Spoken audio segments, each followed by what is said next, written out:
Friday rolls around and the first event of the day is the Battleground, which was kind of a remix of the obstacle course. We know Noah can move, and Noah looked very composed. Seeing if he paces correctly, because he looks amazing. Keep this in mind on this run back to the North Park. Noah Ohlsen is working out of lane number 1. It was actually the first event of the games this year where I feel like I held back a little bit, and I didn't realize it until afterwards, but unfortunately I think the mishaps and the little things that I experienced on day 1 crept into the back of my mind. Finishing the event, all we had left were 2 rope climbs and the dummy drag. And Noah just has to kind of hang. He's got to stay tight with them. And as I was doing the run, rather than really pushing the pace and going for it, I kind of had this little voice in my mind telling me to be conservative. You don't want to get back to the rope and fail a rope climb and have this catastrophe again where you end up second in your heat and then drop back to 10th because you miss a rope climb and have to redo it. That's obviously not the place that you want your mind to go in the middle of an event, but it happened, and I think it did impact me a little bit. He does have a shot at third. That has now passed, so Ohlsen will be 4th in the event as he dives across the finish line. The second event of the day they announced was a clean and jerk speed ladder. As I said before, strength has never been my strength at the games, so I was a little bit nervous about that one, not really sure what to expect, but the first wave of barbells was light enough that you kind of could just go for it and you didn't have to take too much time to set up or think about strategy. I ended up going out, and this was probably the second big moment of the games for me that made it so special. We had our hands on the wall waiting for the go call. And Noah Ohlsen with a posted. A couple people in the crowd off to my left started chanting my name. Noah, Noah, Noah. And it kind of started to build, and more people in the stadium were chanting just my name. And I just kind of nodded my head along to it. What a great supporter and a great CrossFitter. He hung out on the floor at the Marathon Row. And I had a big smile on my face, and that just got me fired up. I raced out and crushed all 5 barbells, and I finished a very close second in my heat to Roy Gamboa, but it ended up being a good enough time to move me from the prelims into the semifinals. Boa that'll hop up onto the platform about 34 seconds. Ohlsen less than a second behind. Second set of bars was a little bit heavier, but still light enough that you could kind of go for it on the first few, and then I knew I would probably need to take a second to set up before the final 1 or 2 bars. Same thing, I get out there, the chant starts again, I'm pretty fired up, running through it, and I can hear the announcer saying that it's me and Nick Urankar going back and forth in the lead. Pound bar. Noah Ohlsen, the first one to complete the jerk alongside Nick Urankar. I hit the second to last bar, feels really good. Noah Ohlsen is through 300. And as I'm stepping forward to the last bar, my chalk bucket was diagonally to my right just after the 300-pound barbell. They had told us in the warm-up area that if you didn't step over your barbell to go to the next bar, that it would be a 10-second penalty. I didn't think much of it, and so rather than stepping over my bar, then backtracking to get chalk, I took a side step around my bar, chalked up my hands, and kind of just in the moment thinking more about that lift than that rule, walked straight to the final barbell. Noah Ohlsen is done. Still had no idea that I had done that. I hit the lift, sprint across the finish line, super fired up, do a big flex and scream into the crowd.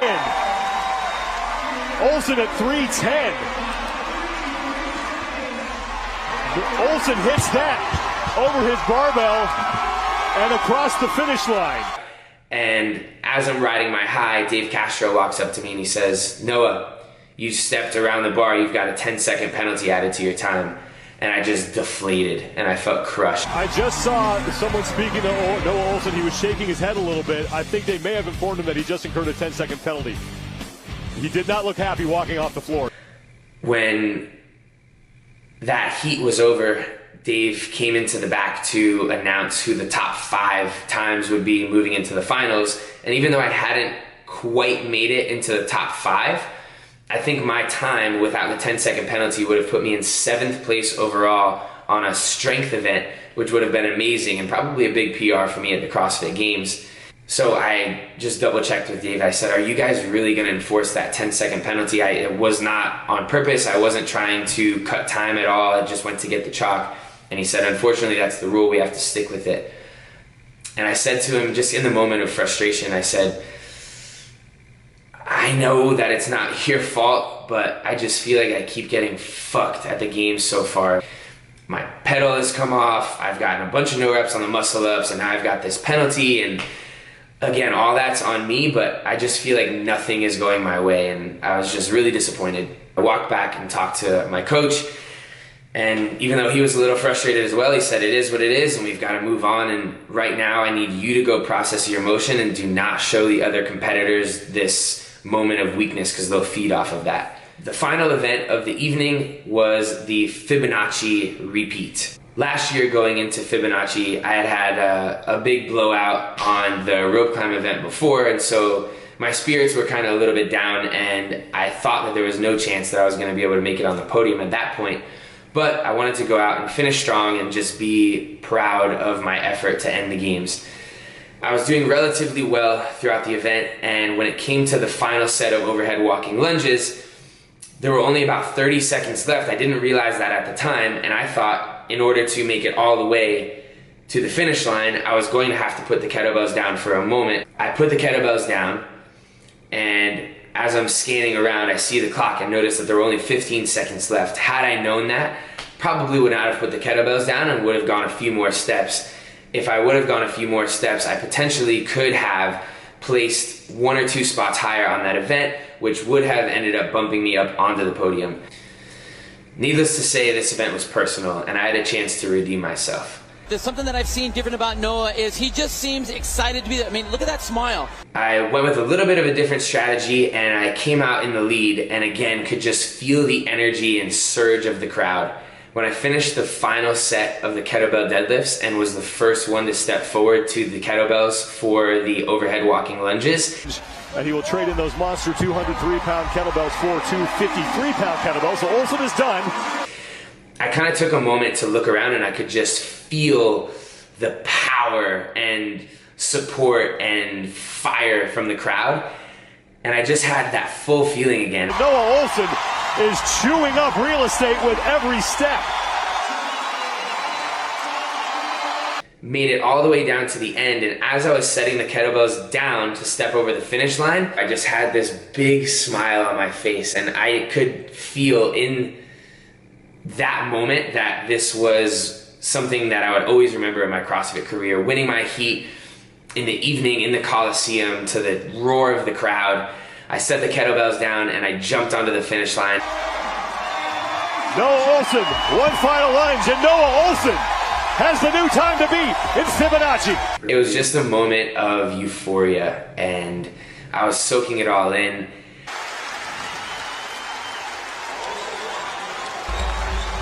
"28 seconds to go before we hit the time cap, and 2 more men." I was lucky enough to be able to do an interview with somebody on CBS right after that event, and I just kind of explained to him that I felt like this was a big turnaround for me, that everything had gone wrong up until that point, it seemed, and that this just felt like I was fueled by the crowd and the fans. And I think that that was a moment where my mindset went from just chasing the podium to being able to write a story and to have special moments with the crowd. And a friend of mine in that video that I'd mentioned from Joanne said effort over outcome. And I think at that point my mind kind of transitioned to that. I thought, you know what? The outcome may not be right now as I had hoped, but if I go out there with full effort, then I know I'm going to be proud of myself, and I know everybody else is going to be proud of me.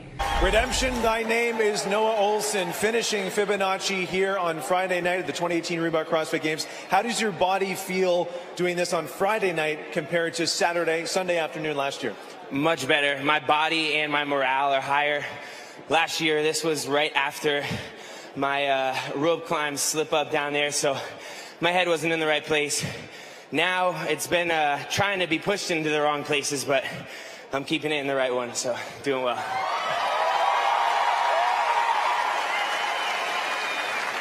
How much work did you put on in these two movements, the deficit handstand push-ups, and did you get a chance to work with the heavy kettlebells over the last 12 months? I did, yeah. My coach, Max El-Haj, runs Training Think Tank in Alpharetta, Georgia. I moved up there, and we did a ton of workouts that had different pieces of both of those, so definitely more prepared than last year. And how did it feel doing that final lunge with the crowd building, giving you a standing ovation as you're the only second person through 3 heats to finish Fibonacci? Today has been amazing, and I know other athletes say it, but seriously, you guys are amazing. It makes such a big difference to all of us. I don't know if you guys know the story. On the last workout, I was a little frustrated down in the dumps, and as I was walking back to the athlete area, I just was greeted by fans and took pictures and met people, and it just filled me up. So thank you guys so much. Thank you, Noah. Congratulations. Thank you so much. I remember that night, a bunch of people were reaching out once again and just saying that they were so happy and so excited to see me do so well in an event. And I made a post saying that I felt like the Grinch and that my heart had grown 3 sizes that night. And again, just went to bed that night with a big smile on my face and excited for day 3 of the CrossFit Games.